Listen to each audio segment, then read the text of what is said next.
ሰላም ጤና ይስጥልን ውድና የተከበራችሁ ኢትዮጵያውያን ለዛሬ መጋቢት 3 2017 ዓመተ ምህረት የተሰሙትን ዜናዎች ወደ እናንተ ይዘንላችሁ እንቀርባለን።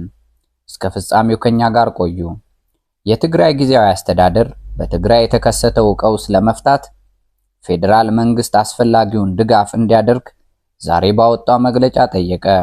ትናንት በደቡባዊ ምስራቅ ትግራይ በአዲ ጉዶም ከተማ የክልሉ የጸጥታ ኃይል አካላት ከነዋሪዎች ጋር ግጭት ውስጥ ገብቶ በተተኮሱ ጥይት በአራት ሰዎች ላይ ከባድ የአካል ጉዳት እንዲሁም ቁጥራቸው በውል ባልታወቁ ሌሎች ነዋሪዎች ላይ ቀላል የአካል ጉዳት እንደደረሰ የክልሉ ጊዜያዊ አስተዳደር አስታወቀ።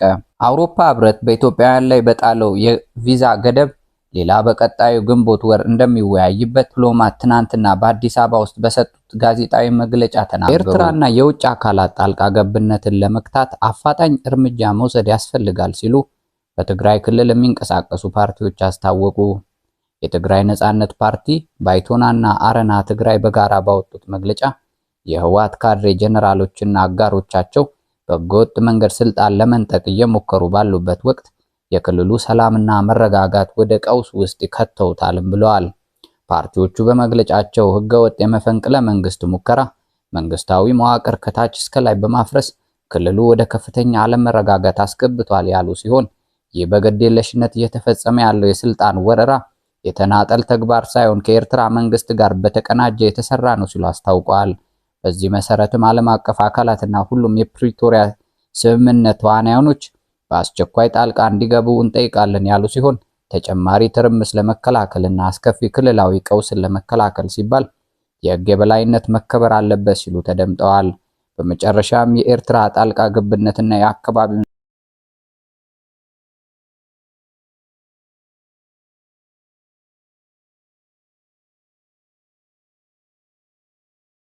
የትግራይ ጊዜያዊ አስተዳደር የፌዴራል መንግስትና የዓለም አቀፍ ማህበረሰብ በትግራይ ጉዳይ ጣልቃ እንዲገባ የቀረበውን ጥሪ ዶክተር ደብረጽዮን ገብረ ሚካኤል የሚመሩት ህወሓት ተቃወመ።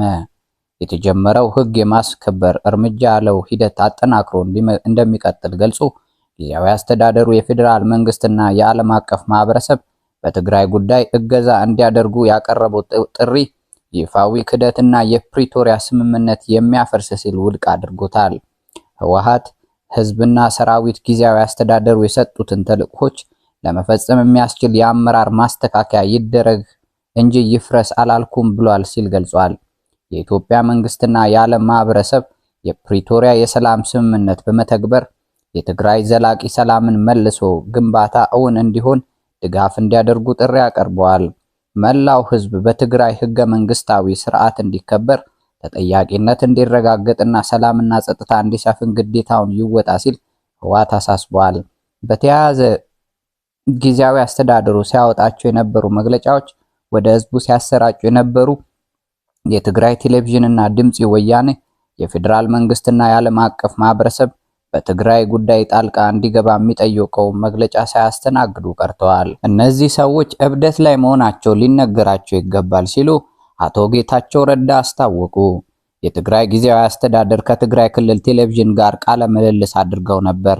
በዚህ ቃለ ምልልስ በወቅታዊ የክልሉ ሁኔታ ላይ ሰፋ ያለ ማብራሪያ ሰጥተዋል።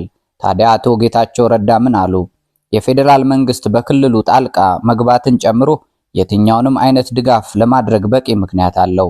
የፌዴራል መንግስትና የዓለም አቀፉ ማህበረሰብ በትግራይ ያለው ሁኔታ እያሽቆለቆለ መምጣቱንና የፕሪቶሪያ ስምምነት መፍረስ የሚያስከትለውን ትልቅ ችግር ከግምት ውስጥ ማስገባት አለባቸው። የሰራዊቱ አመራሮች የታገዱት ከመንግስት ውጪ መላ ህዝባችንና ወጣቱን ወደ ግርግር፣ የጸጥታ ኃይላችንን ወደ እርስ በርስ ግጭት ብሎም ህዝባችንን ወደማይወጣበት አዘቅት የሚያስገባ አደገኛ እንቅስቃሴ ባለመቆሙ ነው። አመራሮቹ ውሳኔ ያሉትን ተግባር ለማድረግ ሁሉም እርምጃዎችን መውሰድ በመጀመራቸው እንዲታገዱ ሆነዋል። የመንግስት መስሪያ ቤቶችን ሰብረው እየገቡ ነው። ጊዜያዊ አስተዳደር ኃላፊዎችን እያነሱ ነው። ይህ ደግሞ በህዝብ ላይ ብቻ ሳይሆን በይበልጥም በራሱ በሰራዊቱ ውስጥ ውዥንብርን ፈጥሯል። ጥያቄው ፕሬዝደንቱን ወይም የካቢኔ አባላትን ከስልጣን የማንሳትና ለማንሳት አይደለም። ከሁሉም በላይ በፕሪቶሪያ ስምምነት የተገኘውን ሰላም የማስጠበቅ ነው። የውጭ ኃይሎች በዚህ ውስጥ ተሳታፊ ናቸው ብለን የምናምንበት ምክንያት አለን። አሁንም ይህ ውሳኔ ይቆማል ብዬ ተስፋ አደርጋለሁ። የአዲግራት ከንቲባ ቢሮ ይዘዋል። ይህንን ለማድረግ ያቀዱት አዲግራት ላይ ብቻ ሳይሆን መቀለ ላይ ማድረግ ይፈልጋሉ። የትግራይን ህዝብ ኃይል በመጠቀም የመንግስት መስሪያ ቤቶችን በወገወጡ የህወሓት አንጃ ስም መያዝ በፍጹም ተቀባይነት የሌለውና ወደ ተጨማሪ ጥፋት የሚያመራ ነው። እብደታቸውን ለማስቆም የቻልኩትን ሁሉ ለማድረግ እየሞከርኩ ነው ያለሁት። እብደቱን የማስቆም አቅም አለኝ ወይ የሚለውን በተለየ ጉዳይ፣ ነገር ግን ዓለም አቀፉ ማህበረሰብ ጣልቃ ገብቶ እነዚህን ሰዎች እብደት ላይ መሆናቸውን ሊነግራቸው ይገባል። የወረዳ ምክር ቤቶች እንደገና ሊዋቀሩ ይገባቸዋል የሚል ጥያቄ ይነሳል። በህግና በመመሪያ መፈታት የምንችል መሆኑን ተነግሯል። የጊዜያዊ አስተዳደሩ ሰላምና ጸጥታ ቢሮ ከተናገራቸው እጅግ በጣም አስቂኝ ነገሮች አንዱ ጊዜያዊ አስተዳደሩ ህግና ስርዓትን ለማስከበር የሚያደርገው ውሳኔ ላይ እንቅፋት ሆኗል የሚል ነው። ነገር ግን እነዚህ ሰዎች በህገወጥ የወርቅና የሰዎች ዝውውር ላይ የተሰማሩ ሰዎችን ወደ እስር ቤት ማስገባት የሚለውን ሐሳብ ሲቃወሙ ቆይተዋል። በትግራይ ህዝብ ላይ የተፈጸመው ዘግናኝ ወንጀል ምንም መፍትሄ ሳይበጅ አሁን በየመንደሩ ማህተም መንጠቅና ስርዓቱን እንደ ማስከበር ተደርጎ መወሰደው ከንቱ ነው። በኢትዮጵያና ኤርትራ መካከል ግጭት እንዲፈጠር አልፈልግም። የሚፈጠር ከሆነም የትግራይ ህዝብ የገፈቱ ቀማሽ እንዲሆን አልፈልግም። የትግራይ ህዝብ በዚህ አይነት ውዥንብር ውስጥ እንዲገባ አልፈልግም። አንዳንድ ባልደረቦቼ ይህን ሐሳብ ውስጥ ያስገቡ አይመስለኝም፣ ወይም የትኛውም ክፍተት ለመጠቀም ያሰቡ ይመስላሉ እና እኔ ልለው የምችለው ምንም ሊገምተው ከሚችለው በላይ አስከፊ ነው ሲሉ አቶ ጌታቸው ረዳ አስታውቀዋል። ብሔራዊ ክደት ተፈጽሟል ሲል ህወሓት አስታወቀ። በትግራይ የጸጥታ ኃይሎች የተጀመረው ህገ መንግስታዊና የህግ የበላይነትን የማስከበር ንቅናቄ የፕሪቶሪያውን የሰላም ሂደት ያስከብራል እንጂ የሚጥስ አይደለም ሲል በደብረጽዮን ገብረ ሚካኤል የሚመራ ህወሓት አስታወቀ። ሰራዊቱና አመራሩ የፕሪቶሪያውን ስምምነት በከፈሉት መስዋዕትነት ያመጡ ሲሆን አሁንም ለተግባራዊነቱ እየታገሉ ነው። ህወሓት የትግራይ ህዝብና ሰራዊት ጊዜያዊ አስተዳደሩ ተልዕኮን ለመወጣት እንዲችል በአዲስ መልክ ሊያዋቅር ይገባል ማለት ወስኗል። ስለዚህ የብሔራዊ ክህደት ወይንም ደግሞ ቡድኑ የጌታቸው ረዳ ቡድን ነው። በቀጥታም ሆነ በተዘዋዋሪ በትግራይ ላይ የሶስተኛ ወገን ወይም ደግሞ የፌዴራል መንግስቱ ጣልቃ እንዲገባ ያቀረበው ጥሪ ግልጽ ብሔራዊ ክህደትና የፕሪቶሪያውን ስምምነት አደጋ ላይ የሚጥል በመሆኑ ፍጹም ተቀባይነት የለውም ሲል በደብረጽዮን የሚመራው ህወሓት ዛሬ ባወጣው መግለጫ አስታውቋል። የነብያችንን ስም በክፉ ነገር ሲነሳ ነፍስያችን መቆጣጠር ያቅተናል፣ ሰብር ያሳጣናል። ሆኖም የምናደርገውን ነገር ቢኖር ተንኳሾቹን ለህግና ለህግ ማቅረብ ብቻ ነው ሲል ፌዴራል መጅሊስ አስታወቀ። የፌዴራል መጅሊስ በእስልምና ሃይማኖት ላይ ትንኮሳ ፈጽሟል፣ በነብዩ መሐመድ ላይ በክብረ ነክ ጸያፍ ንግር አድርጓል ያለውን ግለሰብ ወደ ህግ ለማቅረብ እየሰራ መሆኑን ዛሬ በሰጠው መግለጫ አሳወቀ። መጅሊስ ህግና ህግን መሰረት ባደረገ መልኩ ክስ መስርተን እየሄድን ነው ያለ ሲሆን ምዕመኑ በትዕግስት ዱዓ በማድረግ እንዲጠብቅ ብለዋል። የኢትዮጵያ እስልምና ጉዳዮች ጠቅላይ ምክር ቤት ፕሬዝዳንት ሼክ ሀጂ ኢብራሂም ቱፋ ታዲያ በዚህ ጉዳይ ምን አሉ? ነብያችን ሰለላሁ ዐለይሂ ወሰለም ከሁሉም በላይ ከማንም በላይ ከራሳችንም በላይ የምንወዳቸውና የምናከብራቸው እስልምናችን እሳቸው ካልወደድንና ካልተቀበልን መኖር የማይቻል ከነፍስያችን በላይ ህይወታችን ለእሳቸው የምንሰጥ ነብያችን ስም በክፉ ነገር ሲነሳ ነፍስያችንን መቆጣጠር ያቅተናል፣ ሰብር ያሳጣናል። ሆኖም ግን የምናደርገው ነገር ቢኖር እንዲህ ያለ ተንኳሾችን የምናቀርበው ለህግና ለህግ ብቻ ነው። ህግ ባለበት ሀገር ለህግ ነው የምናቀርበው። መጅሊሳችን ከዚህ በፊት ሲያደርግ እንደነበረው ሁሉ ዛሬም ሁለት ነገር ሰርቶ አልፏል። አንድ እንዲህ ያለ ትንኮሳ ማንቀበል መሆኑንና እንደ ሙስሊም በሰፊ አውግዘናል። ምንም ግለሰብ ቢሆን በሌላ በኩል መጅሊስ ህግና ህግን መሰረት ባደረገ መልኩ ክስ መስርቶ እየሄደበት ነው። መንግስትም ቢሆን እየተናበብን እየሄድን እንደሆነ እያየን ነው።